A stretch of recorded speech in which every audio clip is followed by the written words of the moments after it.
Você conseguiria construir uma casa inteira em pouco mais de 3 meses? Agora pensa comigo, enquanto alguém nos Estados Unidos levanta uma casa completa, com cerca de 150 metros quadrados, em aproximadamente 100 dias. Aqui no Brasil, uma obra do mesmo tamanho pode levar quase um ano inteiro. Não é só diferença de tempo, é diferença de eficiência, de custo, de mentalidade e principalmente de sistema. E quando você entende o que está por trás disso, você começa a perceber que o problema não é só a construção, é o país inteiro funcionando em outro ritmo. Fica até o final desse vídeo porque a explicação vai muito além de madeira contra concreto. Ela passa por economia, cultura, clima e até pela forma como o Brasil se organiza. Mas antes de continuar, já se inscreve no canal, porque aqui a gente não entrega só informação, a gente conecta os pontos que quase ninguém explica. Nos Estados Unidos, o método mais comum de construção de casas não é concreto, não é tijolo, é madeira. O famoso wood frame. Um sistema onde a casa é basicamente montada como um grande quebra-cabeça, com estruturas leves, encaixadas, rápidas de montar e extremamente eficientes.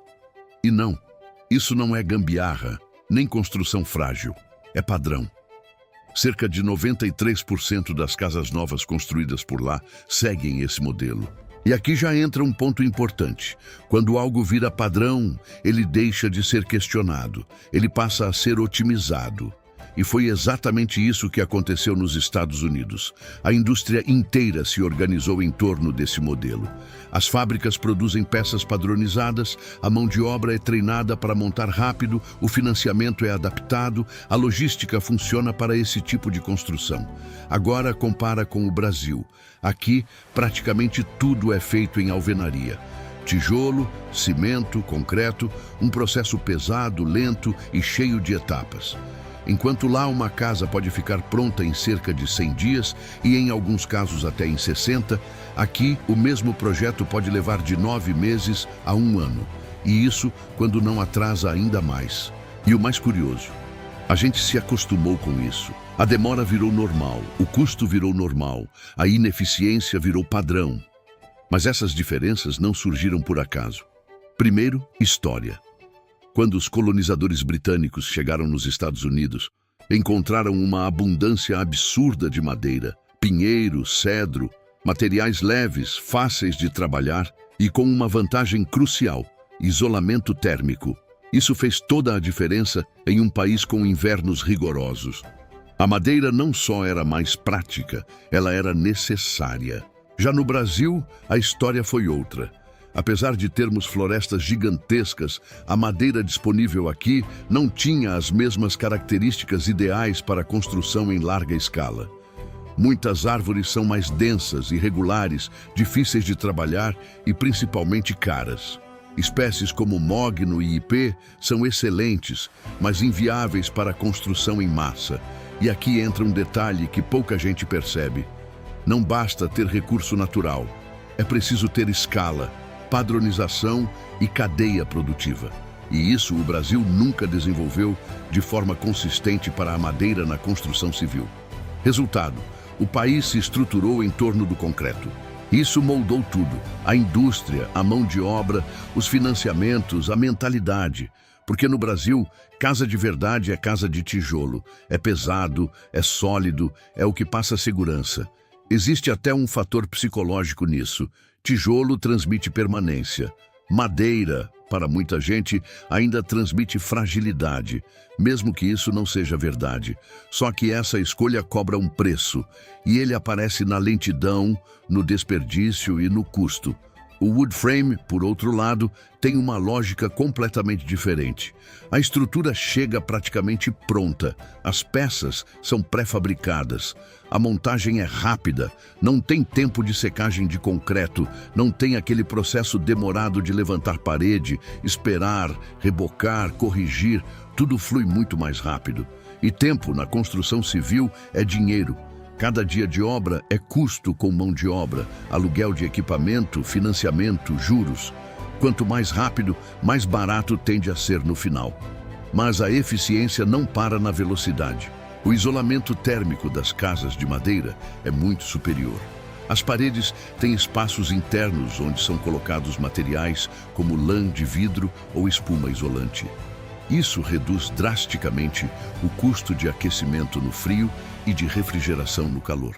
Ou seja, além de construir mais rápido, você economiza depois.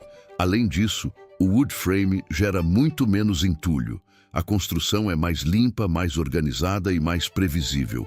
Não tem aquela bagunça de obra tradicional, com desperdício de material, retrabalho e improviso. E ainda tem a modularidade. Se você quiser mudar alguma parte da casa no futuro, é muito mais simples. Você não precisa quebrar tudo. Dá para adaptar, desmontar, substituir. Agora você pode estar pensando, então por que o Brasil simplesmente não copia isso? Porque na prática não é tão simples. O primeiro obstáculo é o clima. O Brasil é quente, úmido, um ambiente perfeito para a deterioração da madeira. Mesmo com tratamentos modernos contra pragas, fungos e umidade, o custo de manutenção pode aumentar. Já o concreto aguenta. Ele é resistente, durável e funciona muito bem nesse tipo de ambiente. O segundo problema é a estrutura industrial. Nos Estados Unidos, a madeira usada vem de reflorestamento em larga escala. É padronizada, certificada e produzida em massa. Isso reduz custo e garante qualidade. No Brasil, esse tipo de cadeia ainda não está consolidada. A madeira tratada para a construção em larga escala simplesmente não é tão acessível. E aqui entra um ponto estratégico. Não adianta importar o método sem importar a estrutura que sustenta esse método.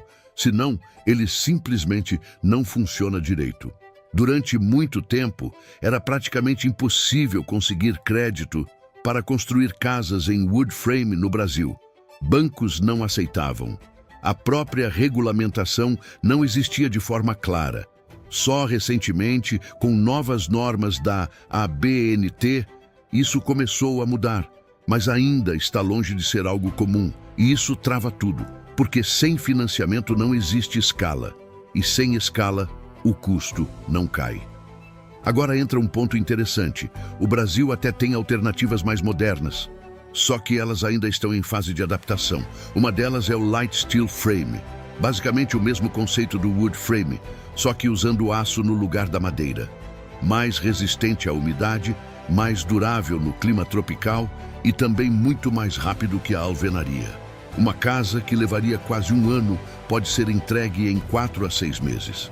Mas aqui vem o problema: custo inicial mais alto. E isso, no Brasil, pesa muito mais do que eficiência no longo prazo. Outra alternativa é o concreto celular autoclavado. Blocos leves, com bom isolamento térmico e montagem mais rápida. Dá para construir a mesma casa em cerca de 2 a 3 meses. Só que, novamente, custo mais alto. E ainda tem os painéis de EPS, com estrutura leve, bom isolamento e redução de tempo de obra. Podem cortar quase 1/3 do tempo de construção. E nesse caso, já começa a aparecer uma vantagem mais clara de custo. Mas mesmo com todas essas opções, o Brasil ainda não fez uma transição real. Isso mostra uma coisa importante. A construção civil no país ainda está presa entre tradição e inovação. Existe tecnologia, existe alternativa, mas falta escala, confiança e incentivo. E enquanto isso, o custo só sobe. Entre 2020 e 2023, os materiais ficaram mais de 50% mais caros. A mão de obra subiu quase 30%. O custo geral da construção disparou. E isso não acontece isoladamente. Tudo está ficando mais caro. Carro, comida, viagem, tudo. Porque no fundo, o problema não é só o quanto as coisas custam, é quanto o dinheiro perdeu valor. E aqui entra uma camada mais profunda da discussão, porque quando a moeda perde valor, tudo que depende de tempo fica mais caro. E construção depende muito de tempo. Quanto mais lento o processo, mais caro ele fica. E isso faz com que sistemas mais rápidos, como wood frame ou steel frame, comecem a fazer mais sentido com o passar do tempo. Só que ainda existe uma barreira cultural forte. O brasileiro ainda associa casa boa com parede pesada, com concreto, com algo que parece mais sólido. Só que percepção nem sempre é realidade. Nos Estados Unidos, casas de madeira enfrentam neve, furacão, variações extremas de temperatura e continuam sendo o padrão dominante. Ou seja, não é sobre fragilidade, é sobre engenharia, método e escala. Mas o Brasil está começando a mudar. Devagar, mas está. Novas normas estão surgindo. Novas tecnologias estão sendo adotadas e, aos poucos, o mercado começa a testar alternativas. A pergunta não é mais se isso vai mudar. A pergunta é quando. Porque manter o modelo atual, com custos subindo, prazos longos e baixa eficiência, não parece sustentável no longo prazo. E agora eu quero saber de você. Você moraria em uma casa feita em wood frame se ela fosse mais barata, mais rápida de construir e mais eficiente no dia a dia? Ou ainda prefere a segurança do concreto, mesmo pagando mais caro e esperando muito mais tempo? Deixa aqui nos comentários porque eu quero muito saber a sua opinião. E se você chegou até aqui, já se inscreve no canal, deixa o like, compartilha esse vídeo e manda para alguém que ainda acha que construir casa precisa ser caro, demorado e complicado. Nos vemos no próximo vídeo. Até mais.